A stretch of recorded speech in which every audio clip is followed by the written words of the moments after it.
What's up, everybody? It's Erin. And Nicole, welcome to Dude That's Fucked Up.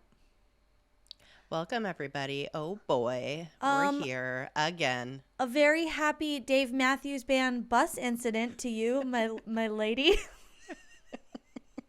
Is it our anniversary again? It is. It is our and this year's anniversary gift is sharts. Oh, I didn't know. I didn't know this year was the sharts year. Yeah, last year was paper, as in the toilet variety. This year it's a shart. Next year it's a bucket of dung, and we just move on from there. If you don't know what we're talking about, we did a whole episode about the time that Dave Matthews Band's tour bus dumped its entire toilet septic tank onto a bridge in Chicago, which then went all over a boat. The architecture of people. tour boat. Yeah. Mm-hmm. Which is actually horrendous. That's horrendous. We do a whole thing about it, and then we did a TikTok just making fun of Dave Matthews Band. Like, we don't even care. Lightly making fun of. Yeah, like, we don't even care. We're just like, we were making fun of them because the story was so funny and like they deserved it for this incident. Yeah. You know what? Dave Matthews is fucking rich and famous. What does he care if we make fun of him? You know what I mean? No, and like it's like a fucking podcast. We're making jokes. We're ripping. And the engagement that we've had from that TikTok is still insane. Yeah, we get people commenting all the time being like, you don't fucking know anything about music, you talentless hacks. And we're just like, yeah, okay. Let's see you pick up a guitar, you dumb fat bitches. Like, okay, stop right there. Like, the DMB fans are hostile. So they're really out there. It was wild. Yeah, really throwing some really horrible things, horrible words towards us. It's crazy. So check that out if you want if you want to see some really funny insults. Yeah. Hilarious. All right. Well, we have TikTok. Yeah, we have a TikTok. Oh, that's good. That's good biz. Good segue to the biz. Check out our TikTok. I don't think I've posted anything on there in a while, but I will. You know, I'll be inspired at some point, and then I'll go back to all the clips we've pulled, and I'll do like a dump. Well, here's the thing. Nicole, when she does a TikTok, like, because I don't know how to use TikTok. I mean, I do, but I don't have time to like devote to, you know, making the edits. Like, I can figure it out, but like, I just don't have the bandwidth for it. Yeah. But Nicole actually is a genius with it. Thank you. Like, her edits are fucking so good. Her mind. That's all I'll say. Oh my God. So thank you. You gotta check it out if you haven't yet. Sometimes I just am inspired, you know, and I go, this would be fun. And so then I get into it. But yeah, I haven't. Today, actually, I was thinking about it. You know, just things take up space in my mind. And then when some things wind down, then I can do other things, you know? It's just kind of like a juggling act. So things are a little calmer in my life right now. And so I was like, you know, maybe I'll get back into... Because it's a project whenever you do it. And it's fun. Yeah, it's a project. It takes hours. And then there's the frustration of like, then no one's seeing it. You know what I mean? Yeah. It's like, cool, no one saw this. Well, I see it. You see it, yeah. People see it, but you know, it's like, oh, okay. I will say I almost reshared the Dave Matthews one today because it was the anniversary, but the video isn't really about that event. It's like just like making fun of them as a band. So I was like, we should pull another clip from it. There's lots. We have I think it. we already have some, I think. Yeah. Mm-hmm. It's just too funny. It's too funny, yeah. We have a lot of good clips. Well, anyway, yeah, check out our TikTok. Check out all of our social media accounts if you want. And also check out our Patreon. It's super fun. It's patreon.com/DTFU podcast if you want to like get extra content, support us in our endeavor of making this podcast. Yeah. as Nicole is saying, it is a lot of work and time. And and it's Yeah. just us. We don't have It's just anybody helping us No. ever. It's just Nobody us. helps us. No. Mhm. We do the damn thing. So Mhm. it's It's a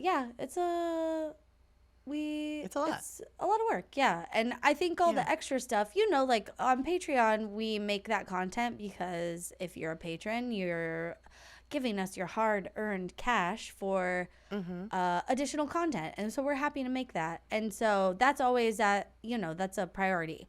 So things like TikToks get, sometimes put on the back burner, and we don't really keep up on social medias as much as we would like to. But not to say we're not always thinking about it. Yeah, and we do our best to keep up on the Patreon and on the Discord that we have. Oh yeah, the Discord's just social time for me. Like I just go in there and hang out. Yeah, it's great. Honestly, like we're just like getting to know people in there because it's like a tight-knit community. And so it's fun. Like people share their vacations or whatever. I think we were talking about this a little bit last week, like what people are sharing there, like selfies and stuff. But like I even saw something earlier and I saw it on Instagram and I tagged someone and shared it in the Discord because I was like, oh, this like made me think of that person because they were just on a vacation at this place. So it's very fun. It's very, we're just hanging out in there. And I really do want to do more stuff in there. Like, oh, we popped in that one day and we were talking about the RuPaul's Drag Race All Stars, All Winners finale. We had a little impromptu discussion. We had a lot of thoughts and feelings about it that we had to get off our chest. So we had, there's like a functionality in the Discord where we could just like have a chat and you could like listen in live. And you could like engage with us on there. So if you're ever like how I am with podcasts where I'm like, I'm friends with. Yeah. These are my friends. These are my friends. Yeah. Like you could actually, we could take our parasocial relationship to the next step. Like it'll be in the Discord. Like you could talk to us and also we'll talk to you in the Discord. Yeah.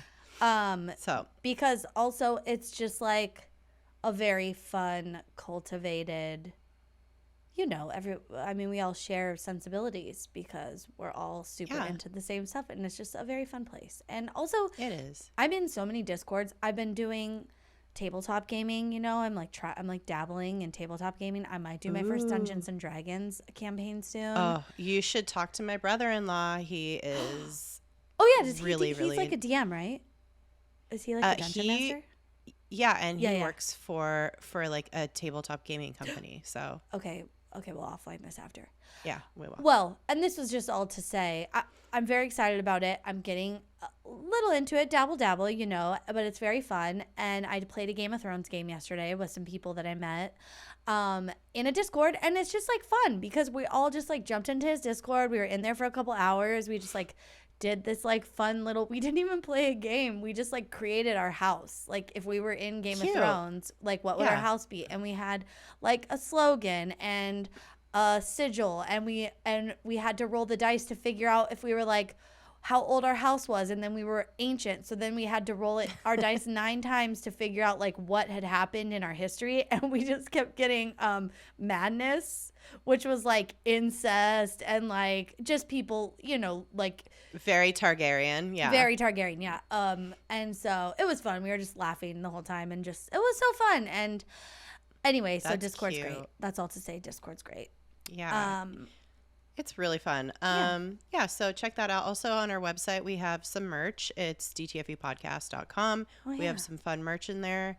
We got hats. We got mugs. We got all kinds of stuff. Check it out. Yeah, we got stuff. We got stuff.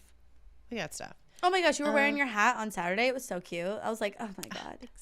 I was like fully incognito. I had like sunglasses, face mask, hat on. Everybody's like, who is that? Yeah. I was like all sick, like rolling up, like, it's me. Yeah. I can't stay. I don't feel good. Yeah. My hair was all greasy, so I had the hat on. Yep. Oh, good. Yeah. All right. Well, do you have anything fucked up this week? I don't. Yeah. I think I really got it all out of my system last week. I feel like a lot of weird shit happen. Anything fucked up for you this week? No, I don't think so. No, I think maybe I had something earlier, but now I can't think of anything.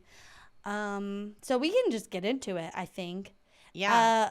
And I will say, I want to give like a content warning because this episode, you probably already read the description, so you know what we're talking about, but we're going to get a little bit into, we're not going to get into the details of like animal harm, but we are going to like talk about that as a general topic.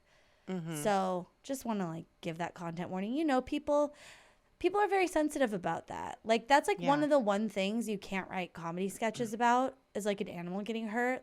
Just letting everyone know. But we're not going to get into that too much. And it's still going to be light and funny and fun because why else would we be here, you know? Yeah. Well, and we're not going to be making fun of that. We're making we're going to be making fun of PETA, okay? Yeah. We're talking about the organization People for the Ethical Treatment of Animals, the organization that touts itself as a, like, you know, hardcore activism for animals. And while they have done many good things, they're extremely problematic in a variety of ways. And we're going to discuss all the shit about them. So, you might be a big fan of PETA, and that's okay. Yeah. No shade. But I don't know. Maybe after this, maybe not so much. I don't know. Yeah. Or maybe you never really thought about it. Maybe you just were always like, they're weird or they're cool. I don't know. My brother used to be a big donor to PETA. Well, not a big donor, but like used that to was his donate thing. to. Yeah, because my brother is a huge animal guy. So, whatever your feelings about it, we're gonna. There's some shit that I didn't even know, and it's crazy. So let's get into it. I don't think I knew they were like problematic until recently, and people had been saying like, "Oh, it's pretty problematic." I'd seen some videos and like heard some comments, and I'm like, "Oh, I didn't realize." And now today, I realize. Yeah, I'm aware. The lengths that they've gone to are just a bit much sometimes. Yeah. So, People for the Ethical Treatment of Animals is an American animal rights nonprofit organization which is based in Norfolk, Virginia, and it's led and founded by Ingrid Newkirk, its international president, and the organization PETA reports that they have entities all over the globe and have 9 million members, like, worldwide. But so like, it's a lot. You probably just sign up on the website. Yeah, they that's what they say. Yeah, I mean, I'm a member of a bunch of shit. ACLU, Planned Parenthood, and they're all like, you know. But you actually like are, you know. Yeah. Do things for the. I get it. But what I'm saying is, I just signed up. You just sign your name and you're. Yeah, it could just be an email list that they're talking about. It could just be like, one time you have to cut off a UPC code on a box of Triscuits. And you mail it in, and you're a lifetime member. And we have over 9 million members. See, that's even too much work for some people. That's a lot of work, yeah. So, I don't know. Okay, you'll play lids. That still work. Yeah. So they were founded in March of 1980 by Ingrid Newkirk and her lover, fellow animal rights activist Alex Pacheco. Oh, lovers. I think fell in love later, but I don't know. Okay. I don't care. They first came to the public's attention in the summer of 1981 during what became known as the Silver Spring Monkeys case. Silver Spring is a city in Virginia. Okay. Or is it Maryland? Silver Spring, Maryland? Maryland, I think. Yeah. I don't want to get too deep on the horror show that this was, the Silver Spring Monkeys case, because like you're saying, the content of what was happening was so bad. It was a lab basically in Silver Spring. And yeah, so if you want to Google, yeah, it was animal testing, but really gruesome. So Google it if you want to read more about it. But I'm telling you, it's really fucked up. So just warning on that one. Animal testing is generally pretty gruesome. Like, they're not just like putting shampoo on cats or whatever. You know, like, I don't know what people think of it is, but it's pretty bad, which is why it's been banned in a lot of instances. Yeah. And also, it's such a big deal when companies are like, these products are not tested on animals. Like, yeah, because that stuff's gross. Yeah, it's yeah, the shit that happens is really, really rough. But basically, in this circumstance, experiments are being conducted by this researcher, Edward Taub, on 17 macaque monkeys inside the Institute of Behavioral Research in Silver Spring, Maryland. Yes, Maryland. That's right. Okay. This case led to the first police raid in the United States on an animal laboratory, and it triggered an amendment in 1985 to the United States Animal Welfare Act. Whoa. And became the first animal testing case to be appealed to the United States Supreme Court, which actually upheld a Louisiana state court ruling that denied PETA's request for custody of the monkeys. Whoa. So this was like a whole big deal, and it like really like freaked people out when they saw what had happened, because basically Alex Pacheco, he got a job at this lab and went undercover and like, you know, documented everything that was happening, took pictures and stuff. So there was all this proof that they were doing horrible things to these monkeys. And the public was like, what the fuck? And the United States government was like, what are you doing? Oh, no. There's some sort of monkeys, gorilla news reporting. There's some sort of pun or joke in here. I just want to note that. I haven't figured it out. But I do want to say there is one somewhere. Gotcha. Like gorilla, like warfare. Guerrilla journalism. Yeah. Guerrilla journalism, monkeys, PETA. There's, you know, we're swimming around it. It's going to take too long to figure it out. I just want to say I'm aware. Okay. Gotcha. Well, after PETA initially lost the request for custody of the monkeys, they went in on an all-out war, like legal war, with to gain custody. Dang. A 10-year battle in the courts for custody of the monkeys, which was described by the Washington Post as a vicious mud fight during which both sides accused the other of lies and distortion. But this transformed PETA into a national, then international movement. Whoa. So the whole, you know, the way that they just kind of like went in on the legal battle just continually raised awareness over 10 years. I don't even think the lifespan of a macaque monkey is that long, honestly, especially ones that have been in this predicament. Yeah. So they just really hit on it over and over again and just kept reminding the public about this horrible thing every time they would go to court with trying to gain custody. Wow. So by February of 1991, it claimed over 350,000 supporters, a paid staff of over 100, and an annual budget of over $7 million. Wow. So they really capitalized on this unfortunate thing. Yeah, but they were working. Like they were working to like get this thing to raise awareness, you know. Mm-hmm. Yeah. The way they created awareness in people worldwide of the mistreatment of animals in different types of industries was something that had never really happened before, and it took off. Like people were pissed. Mm-hmm. I think the awareness of this was totally not something people didn't know about it. Yeah. No. I don't think I remember the 90s being a shift for like products tested on animals or not tested on animals. Like, that was never anything that they put on the bottles before, you know, like of your products or whatever. Or before like cruelty free or right, whatever. Yeah. Oh, yeah. Like, this is, no one even knew what was going on. I mean, people still don't, I think, understand the extent of like the types of animals they test on.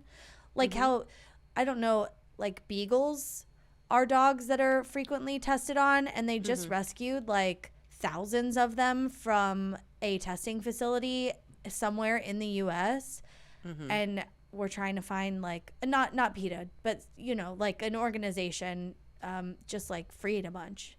And it's wild that people are still like testing on beagles. Like, what? It's so wild. I know. I mean, and even like mice, which, you know, we're not like, we're like, oh, that's a rodent, whatever. Yeah. But it's an animal, you know. It has feelings, and it's they're fucking cute too. Like, it's sad. It's sad. I mean, you're like actively harming something, but you know, this is like gonna be my theme throughout. It's like, you know, none of this is black and white, and I think like PETA's stance is that it is black and white. But then, you know, there have been like huge scientific advancements that have been first performed on animals, and because humans can't be the first, you know, like.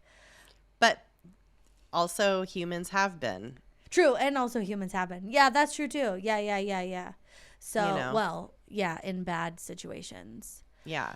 Yeah, I mean, yeah, it's all very much. I don't have like an official stance on any of this, but I know like it's definitely like an ethics conversation and a philosophical conversation, and like it's heavy. That's why no one has like solved this, you know, like there's no like. Yeah, and I think I mean it's definitely wrong to fucking harm animals. Like we know that it's pretty, but also like, you want to cure cancer? What if you can like kill some mice to figure out how to fucking cure cancer for people? Like then it's like a different question. Yeah, so it's wild.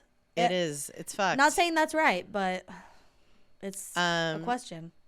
Yeah, but PETA really inserts itself in a way that is very problematic. Yeah. And what might have started out as a very like noble undertaking, like I think as it grew into this bigger organization, kind of got, I don't know, distorted in a lot of ways. So sure.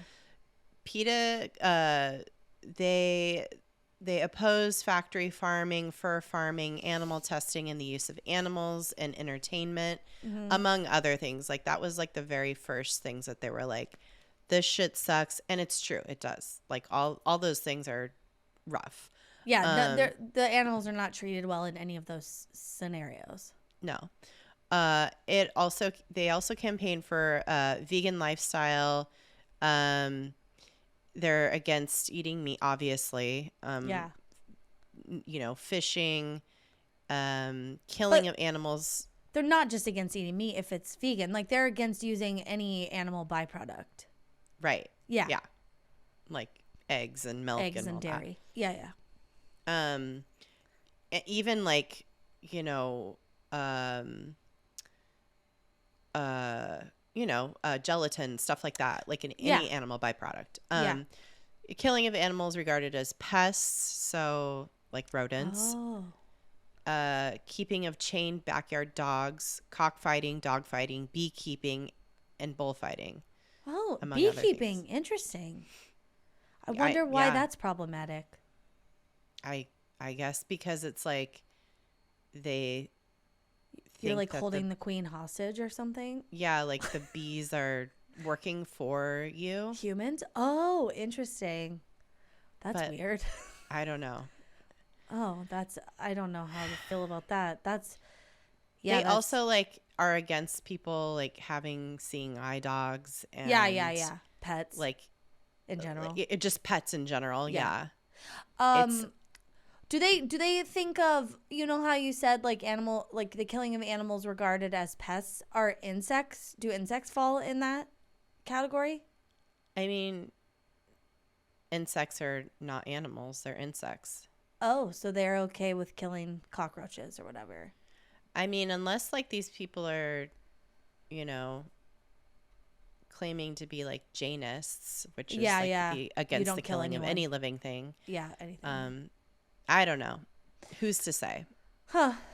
Where is that where the line is drawn? I don't know. That's what I'm saying. And it's almost like if that is where the line is drawn, because like beekeeping, that's bees a bug. Are insects. Yeah. Yeah. I'm very curious. I'm sure yeah. I have a feeling that they're against any like bug killing. Yeah, I think that's probably a fair statement. Yeah. So that's kind of just some background about them generally and like how they started and how they got put on the map. Yeah. And before we go in on PETA, I will say that the organization has done a lot to move forward animal welfare in the U.S. and globally. They've used extreme tactics over the decades to get results, and Newkirk is outspoken in her support of direct action. Right? She should have been I mean, you know, she's doing what she's doing. She's founded an organization, but like this woman is a PR powerhouse. Mm-hmm. Yeah. She's like, what's your weirdest, craziest idea? Let's do it. There's no bad ideas. Yeah. She's a woman that says there are zero bad ideas. And I'm talking like fucking weird shit that is a bad idea. Yeah. She'll do it. She'll do it. Yeah. If she's it like gets Evil Knievel. If it gets any kind of attention whatsoever, she's into it. Yeah. But her main like focus is direct action, and she's written that no movement for social change has ever succeeded without what she calls the militarism component. Ooh. Quote, thinkers may prepare revolutions, but bandits must carry them out. Militant. She's like, I'm the thinker, but we need the militants. Yeah, I mean, it's like a little PETA army. Yeah, like it is like it could be violent. Yeah. I mean, honestly, like I tend to agree in some ways, but man, I'll talk about it in a minute. Dude, so also PETA's a cult. Let's just get that out there. There's no way this isn't a cult and she's the leader. It's the I'll talk about it later. Okay. There's just too much to get through. Okay.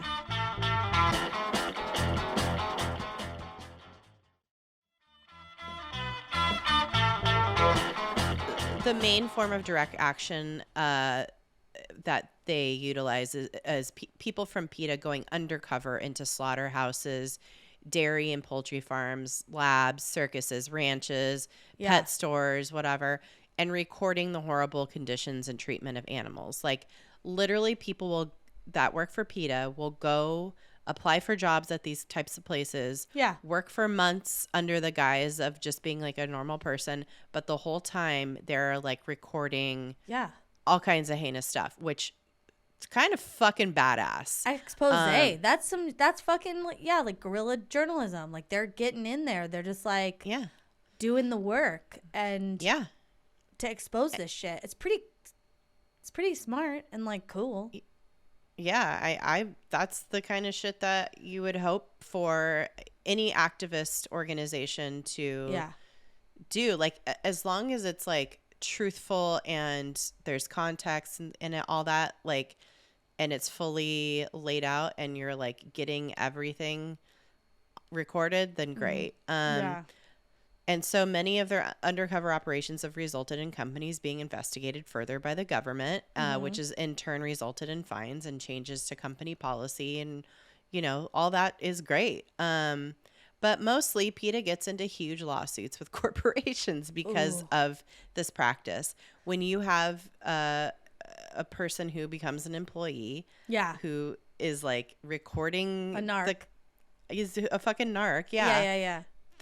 You sign employee agreements saying that you won't do this kind of shit. And it's fucking kind of Yeah, but also espionage, I guess. Well, also, why are these corporations doing fuck shit that they're not supposed to be doing, or that they're hiding? It's kind of like, this is how we were able to expose the meat industry and all the horrible practices for like the safety concerns that people had about the meat industry in like the 50s or whatever, 30s, 60s. yeah. Oh, okay, 30s, yeah. So it's like fucking, this shit needs to happen. And they had cogs that were willing to go fucking do the dirty work. Yeah, and they also this is part of their strategy of keeping attention and outrage churning. This is how they raise money also. Staying in the news by doing these really intense gonzo kind of things is what keeps the attention and the focus on. So it's like these corporations, these companies that have these things happen are fucked. No, even if they, win the lawsuit or nothing actually horrible happens to them, they're tainted. They're tainted. The public opinion, is gonna change. Yeah. So if undercover recording and picking fights with shitty corporations was all that PETA did, I would be fine with them.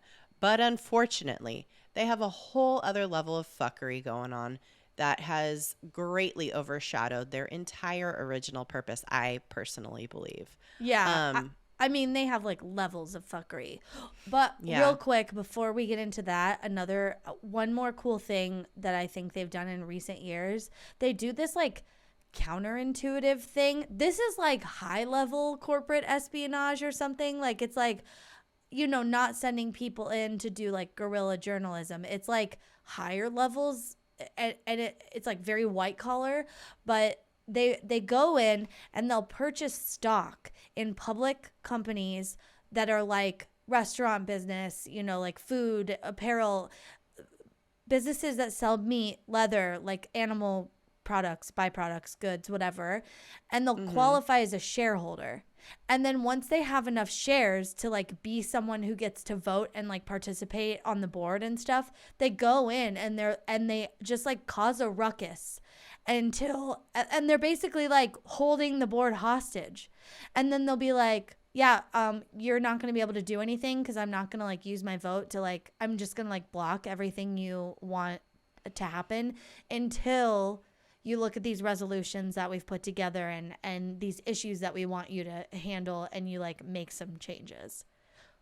Which is, I hate it so much on the one hand, and I love it so much on the one hand. It's it's legal, and they're using the system. They're using the system, and it's kind of I could see how that's really annoying and kind of bratty. There's something bratty about it, but also it's okay. I had this joke later on in the episode, but if PETA was a person, it'd be Kyrsten Sinema. I don't even know who that is. The fucking senator who is a quote unquote Democrat, but they just block everything because they're actually a corporate shill, and oh my god, she just sucks ass, and she dresses I don't even know. She's so fucking obnoxious. She sucks. If you know who Kyrsten Sinema is, you know what I'm talking about. Oh my god. Or Joe Manchin. Her and Joe Manchin are the ones that hold everything up. Yeah. Because of how annoying they are. Oh my god. She's especially annoying, and she's very Gen X, which is also what I associate with PETA. Yeah. So I don't know. It's and my thing too was it feels very white woman, kind of saying that reverse racism is a thing, and we and you're just oh, this is very cringe and not right. Oh yeah, I have so many thoughts and feelings on that later. Oh my god. Okay. But anyway, so yes, they've done a lot of good things. And I definitely respect direct action as a form of activism because it does help draw attention to a given issue quickly. And typically the reactions to direct actions help speed up change. But sometimes the shit can be distracting from the main goal of what the whole point of a movement is about. And even worse, it can be harmful to the cause and the animals themselves. Yeah. And PETA is a perfect example of this shit. Yeah. It's gone so far overboard, especially with their marketing, that I don't know. It's a mess. Yeah, they're considered like a radical activist group at this point. I think because of a lot like what you're saying, like a lot of the tactics they've used in the direct action, because some of it has been unkind is like too generous. It has been like destructive. They've been associated with other groups, like kind of fringier groups like Animal Liberation Front or ALF, and also Stop Huntingdon Animal Cruelty, which is known as SHAC. And those two groups have taken and been found guilty of taking violent action, such as planting firebombs at restaurants that serve meat, and like taking down butcher shops, and also targeting people who they feel have harmed animals, like at their homes. Like these people are like going, like there's even been murder. Yeah, this is giving the same energy.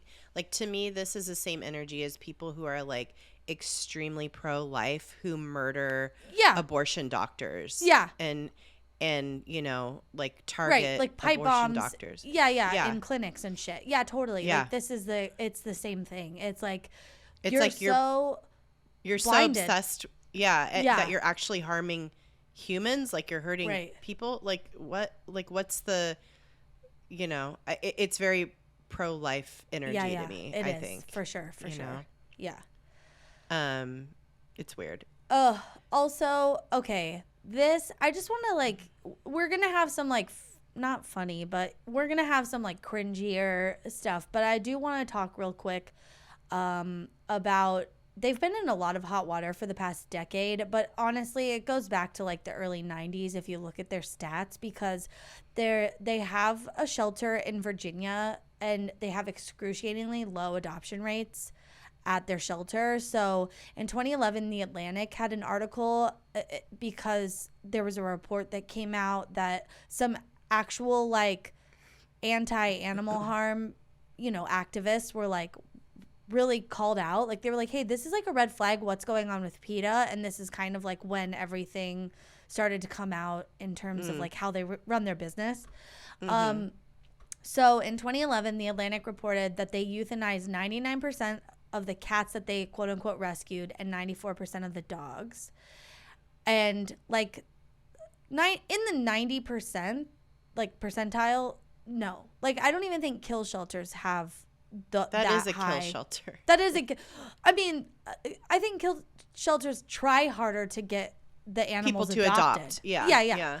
And a spokesperson for PETA at the time told The Atlantic, and I'm just paraphrasing, that because they accept pets that are in such like dire condition, like and quote unquote nobody wants these pets, euthanizing them is a humane ending for those pets who have been like abandoned and unloved. So they just like fully justified the fact that their adoption rate was like less than 5%, or you know 3% like average, and they fucking just were like, yeah, well, you know, that's the nicest thing to do. And I don't know, and I wouldn't say I'm not sure if I disagree, but with this organization, like I don't know how I feel about, you know, like there's a lot of animals and there's not enough homes, and at some point, I don't know, shit is fucking hard, but like the PETA having this stance feels rude. It feels inauthentic. It's very much the like opposite of their message. It's like they rescue the animals and they're like, oh, we better kill them. You know, it's like, what? They're like, we're gonna go save all these mice from this, you know, cosmetic company testing on them or whatever, but then we're gonna kill them because nobody wants mice as pets. Gross. Yeah, like it's, or like they rescue like an old dog, dog from, you know, an abusive like a terrible home or something. Yeah, and it's like, oh, instead of letting it run around on a farm upstate, we're gonna just kill it. You right. know, which it's so like it's so weird. What? I don't know, man. It's and it because like the whole thing is like their whole thing is like animals have the right to be like free or whatever. Yeah. And but like you're making the decision for them to euthanize them. So what is your whole position really? Like I don't understand any of this. At all. It makes no sense. I know. Well, there was like a lot of backlash after that came out. And so they've improved their numbers since then. And for example, like in 2019, the kill rate at their shelter was 62%. So they're finding more homes for the pets, but it still seems high. Like it should be a no kill. Yeah. That's period. Full stop. Well, like what are we talking? What are we doing here? So they also have associated themselves as an ally to a group called Physicians Committee for Responsible Medicine. So like basically to align themselves in terms of like nutrition values and like you don't need to eat meat to have a nice healthy diet and you don't need dairy and all this stuff. Like they're like, and look at this committee, Physicians Committee for Responsible Medicine. They're in agreement with us, and isn't that interesting? And they don't believe in testing on animals to like find medicinal, you know, whatever, safe medicine, whatever. Yeah. So they're like, okay, so this is a group of conscientious doctors promoting good nutrition, and they're separate from us. But then come to find out, no, they're not. It's a fucking PETA front. It's a group that like PETA started of doctors that were already into PETA, and then they're like, hey, can you back us up on this? It's basically their Finsta. Like they just created this group of doctors to like also say exactly the same thing they're saying, but like from a different handle. And it's like this guy's not like he's like a doctor. He's like a radiologist or something. He's like not like a nutritionist or something. You know, it's like all these. He's a chiropractor. Not even a doctor. I know. That's what I said. Oh my God. But the American Medical Association calls this group, the PCRM, a quote unquote pseudo physicians group that has demanded, and they have demanded that PCRM stop its inappropriate and unethical tactics used to manipulate public opinion. And it also argues that PCRM has been blatantly misleading Americans and concealing its true purpose as an animal rights organization. Ooh, the AMA is like, excuse me, I can see that you are a senator from the South that just tweeted using your Finsta as a sexy lady to comment on someone's shit, and we all see you, and this is a scandal now. Oh my God. They're just so cringy. They're so cringy. That's what we're, I think, both sensing is like the privilege of like a white woman. Like the privilege and like unchecked energy of like a boss babe. Do you know what I mean? I do. Especially like in the 2000s, like part of their marketing campaign, like they were always posting these like crazy naked ads and stuff with like celebrities posing naked and stuff. Like Pam Anderson. I'd rather go naked than wear fur or whatever. And it was all very like it was using women's bodies in a way that was just so salacious and just to like get attention. It wasn't even like about animals anymore. It was just like, I don't know. It was just like, look at this naked woman. Like, I don't know. And it would just be, so it'd use like this tactic that is like pretty gross to, I don't know, bring attention to their organization. Well, they've used like a lot of gross, like, ableist tactics. They've exploited sick people, children, women, like you were just talking about, etc. They've spread blatant misinformation. They get in trouble for it all the fucking time because they go after companies and illnesses even, and they say fucking bullshit that they try to substantiate in some white paper that the group they created published or whatever, and it's like, this is not true, and you need to take this shit down. But by then, so much harm is already done. This is the thing. It's like the Jenny McCarthy's of the world fucking glom onto that, and then when you tell them, actually, this wasn't true, they won't fucking listen. One of their most heinous advertising or marketing, fundraising campaigns, whatever, was they did like a play on like the Got Milk ads. Yeah. And just because it was milk, a byproduct, so they wanted to like really get on that because obviously they hate milk. But they were like doing all these ads like got beer instead of got milk, and then they did one that was got autism because they extrapolated some data from a paper that was totally wrong, linking autism and dairy products, which is just it's like very, very dangerous to do that shit. That was one of the most heinous ones they did, and they did a couple more like got some fill in the blank situation. The got beer one pissed off Mothers Against Drunk Driving, and it's like, what the fuck are you doing? Like, it's so heinous. It's so the misinformation and the like seemingly promoting. I don't know. It's just it's beyond gross. I think they attacked like so many people, like fuck Rudy Giuliani, but also in the 90s, I think he had testicular cancer. Yeah, that one they did got cancer, and they were trying to link milk to like dairy products to his cancer. His cancer, prostate cancer. Because I think he had also done a Got Milk ad like around that time or whatever. Oh, it's just like such a bad look all the time. And it's like funny about them that they're so willing to go there, and it's almost funny. It's like they'll seriously do anything, like we said earlier, like no idea is a bad idea or whatever. Like, but also like, no, these are bad ideas, and you're going unchecked, and you're doing whatever the fuck you want, and it's unkind, and it's just wrong. I don't know. It's so fucking. This is why people don't like PETA, essentially. Yeah. They did it, and some of the they had a Super Bowl ad that was like they had submitted, and it got banned.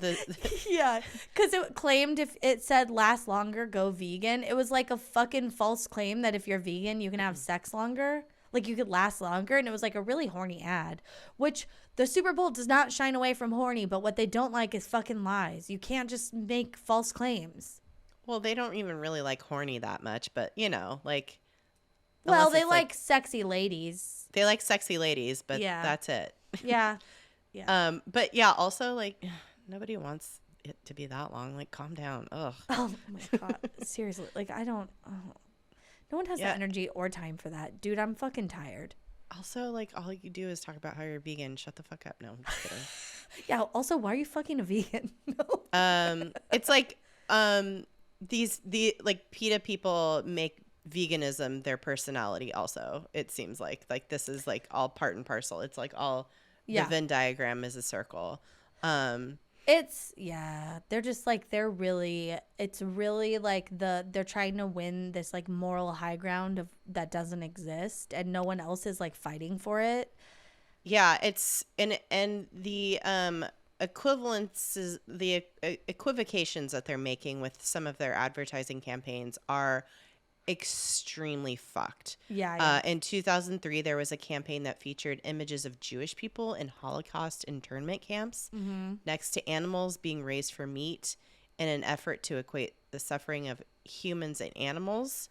It's gross. Fuck you. It's Fuck gross. you, PETA, forever.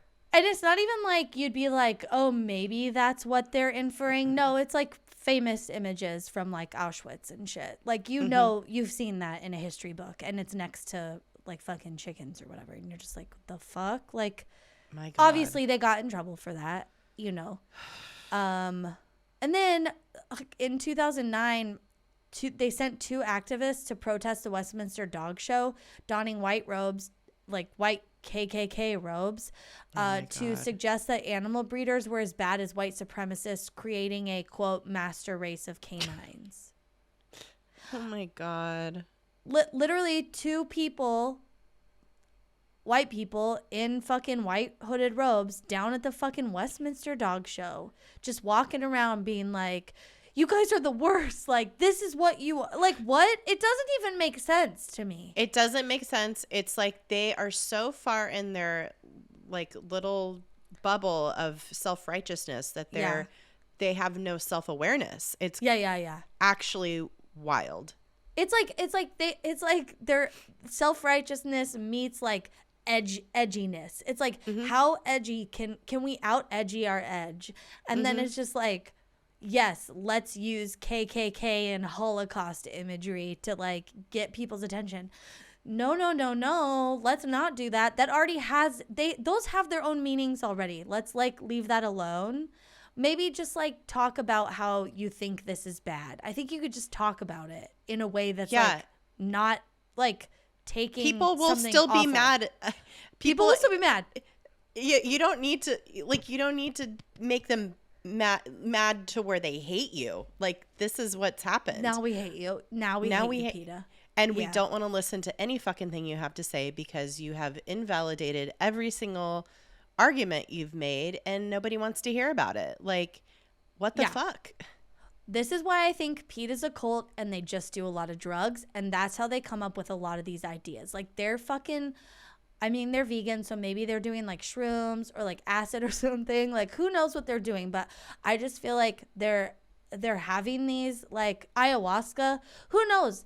They're getting fucked up and they're just saying the first things that come to them. They're writing them down, and before anybody sobers up, they're sending those out to the network of activists, and people are executing these ideas without critical thinking.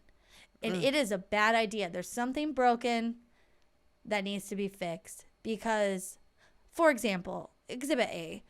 In 2021, PETA asked the MLB to rename the bullpen to an quote unquote an arm barn. Bitch.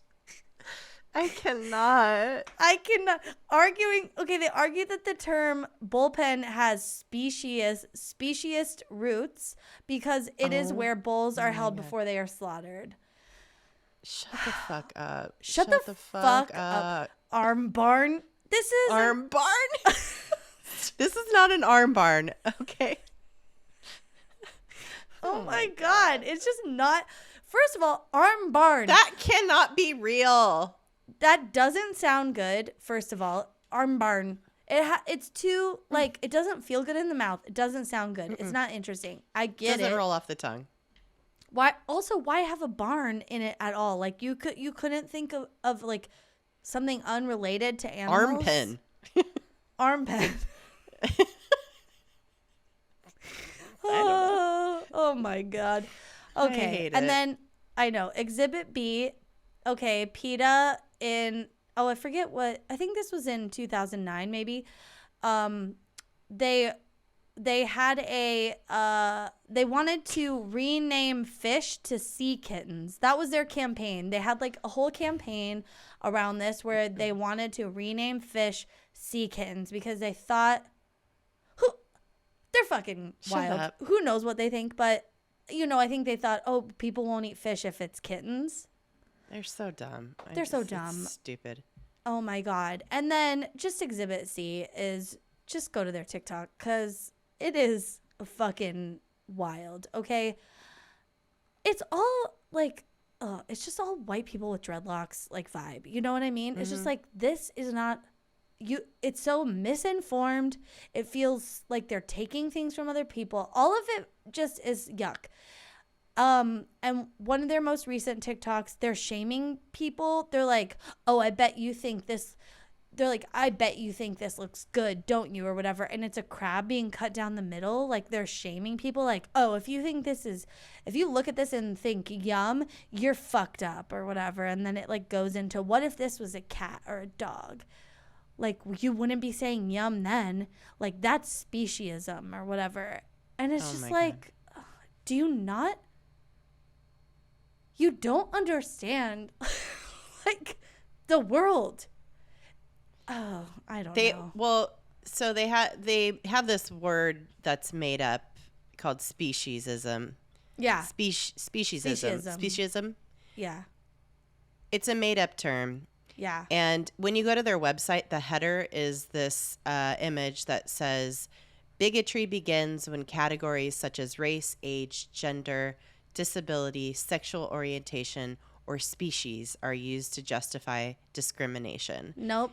And it has a picture of a chimpanzee, a mouse, and a chicken. Very dignified, like, you know. Human emotions. Yeah, like it's so bizarre. And it says, end speciesism.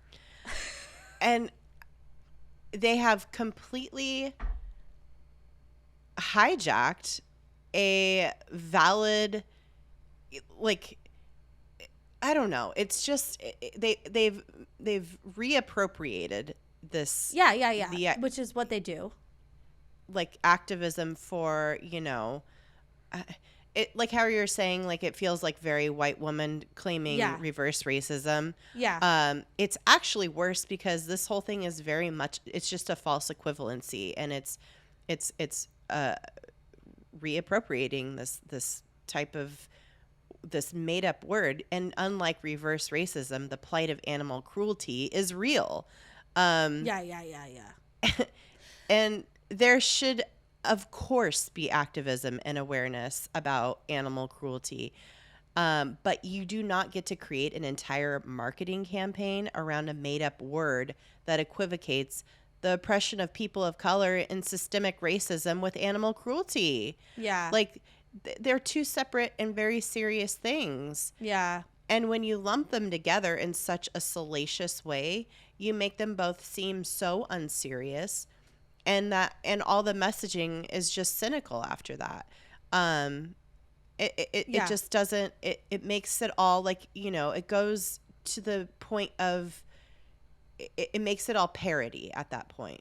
So yeah, like we're all like laughing and rolling our eyes, even though like, and then it's diminishing what the point of all of this was in the first place, which is to call attention to animal cruelty, which on its own is standalone awful.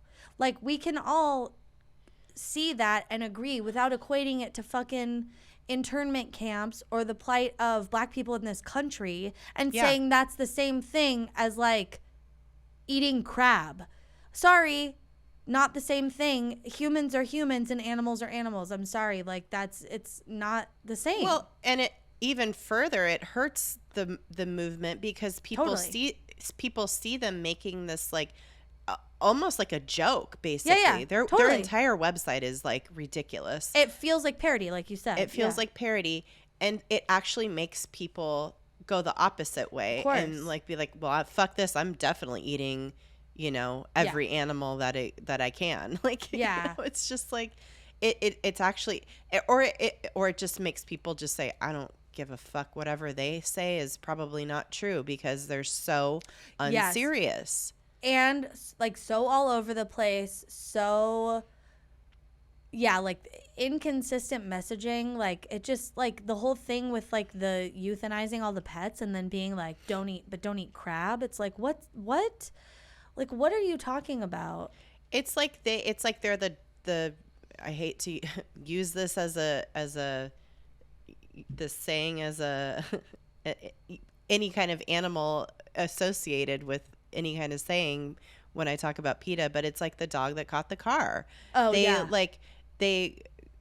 really just got to this place where they rescued animals and now they don't know what the fuck to do with them. I know. You know, it's like, It's just like people who are pro-life. They like don't want to actually take care of babies. No. They don't actually want to give mothers and children, any kind of help. They just don't. They just want to kill abortion doctors. Yeah. Well, and it is very similar to that because there is like this fight for a moral high ground that PETA is the only one that's engaged in it. People are not out here being like, we should harm animals. Like, no one wants to do that. Like, no, but yeah. I mean, if you're a serial killer, but listen, we're not speaking on their behalf. No. But, yeah, it's just like they're trying to take this moral high ground. And so they're like shaming everyone for everything without, this is why it feels so like white lady with dreadlocks to me, because they're not taking into account like cultural differences or access to things. Like, you want to go shame, and I don't know that they do this, but this is what it feels like they would do. It's like you want to go shame like Inuit, tribes and say that you eat whale or whatever, like fuck you for eating whale. And it's like, well, what else? Like, this is what is available to indigenous people in the frozen tundra of Iceland and Green, whatever, So it's just like, I don't know. There's just something very like not thought through with all of this. And I just think, wow, what a privileged place to be that like you don't even have to think any of this shit through. Cause like ultimately this is just PR and it doesn't affect you. So. Well, I mean, ultimately everything they do is a fundraising scheme. Yeah. Everything they do is to manufacture outrage. It's right. not actually about saving animals anymore at this point. I don't think it's not about the protection of animals. It is purely to manufacture outrage and raise money off of that outrage. It's simply it's all fundraising tactics. So wild. It's so wild to think like you would think that PETA would be more of like maybe like a leftist, like more liberal organization, but the way that they go about their business, it feels very like right-wing conservative. Like, I mean, all political ideologies turn into a horseshoe at some point, it's fair. That's why you can't go from one extreme to the other. I like any kind of extreme ideology is always gonna have problems. Yeah. It's gonna be fringy. It's gonna be fringy. Yeah. Well, man. So this shit is not worth your time or energy. No. I understand like people want to give money to things that matter, and they've made it seem like they do work that matters, and really I don't know that they have made some differences. I will give them that. I think but probably, that's not all they do. They haven't just if all they did was raise awareness about like certain companies and corporations that engage in animal cruelty, it'd be fine. But that's not all they do. They have this other underbelly to them that is more concerned with like fundraising. Yeah. Probably to pay off all their legal bills. Yeah, probably. Yeah, I feel like a better place to donate is probably like your local no-kill shelters and, like if you are passionate about like organizations that are saving, beagles or whatever, like those are like their own separate organizations that you can donate to. And I'm sure they would love to take your money, and they're actually going out there and saving and rehousing a lot of these pets that they save. So and they're also the groups that are like getting a lot of the legislation through, and I think those are, it's hard because it's too bad that PETA isn't like, it's too bad that they're not a better organization that's more chill, fucking doing good work. They're just kind of like, they lost it. They lost the thread completely. They lost the plot. I don't know what it'll take for them to get back to being an actual organization that I like. They need different leadership. They need something to change because it's pretty fucked. Their Charity Navigator score is abysmal. So if you were thinking about, donating to them in the future, or you still want to, they don't have a good rating. So yeah, I do think that's one of the other things I did want to say is like, I know we can do better as humans, like in how we treat animals and how we produce and consume meat and animal byproducts and stuff like that. Like, and I've talked about it before because I had like a scared straight moment where I watched a few years ago. I like watched like a cow, right before it was slaughtered. Like, and it was so distressing and it really shook me. And I was like, okay, I'm not going to eat meat anymore. And for the most part, I eat way less meat than I used to. Yeah. And I'm very picky about it. And when I eat it, and Pete and I try and eat more, vegan meals, and we have like Purple Carrot to thank for that. Not a plug. Psh, I'll bleep that out. They're not paying us. But yeah, but everybody's kind of, that's the thing, like why they're trying to claim this moral high ground that isn't a thing. Like humans eat meat, like, and to say that that's not something everyone should do does not consider everyone's socioeconomic status, like where in the world they live, their body type. Like it just isn't a choice that you can make for other people. That's right. You know what I mean? Very similar to the other things we've been comparing them to. So, yep. Well, I don't know. That's all I got. I can't talk anymore about these goddamn assholes. It's so annoying. I just keep looking at their internet, their website. Their website header, and it's just so upsetting. It is. Yeah. All right. Talk about a good intention gone bad. Oh my God. Gone real bad. Real bad. Let's see. Follow us on social media. Yeah, at DTFU Podcast, all the places. Go to our website. It's dtfupodcast.com. You can check our Patreon out from there and check our merch. There's so many things on our website. It's like you can get anywhere you want to be with the website. It's the key to everything. It's the magic key. Yeah, that's it. Stay excellent to yourselves. And each other. And animals. Yeah, and animals. That's nice. And your fellow humans. Yeah, we're all in this together, everybody. Yeah. It's a very delicate ecosystem. It is. We gotta, and our planet. Our planet. Just be excellent. Yeah. To everyone and everything, okay? Yeah, I love it. All right. Bye. All right, bye.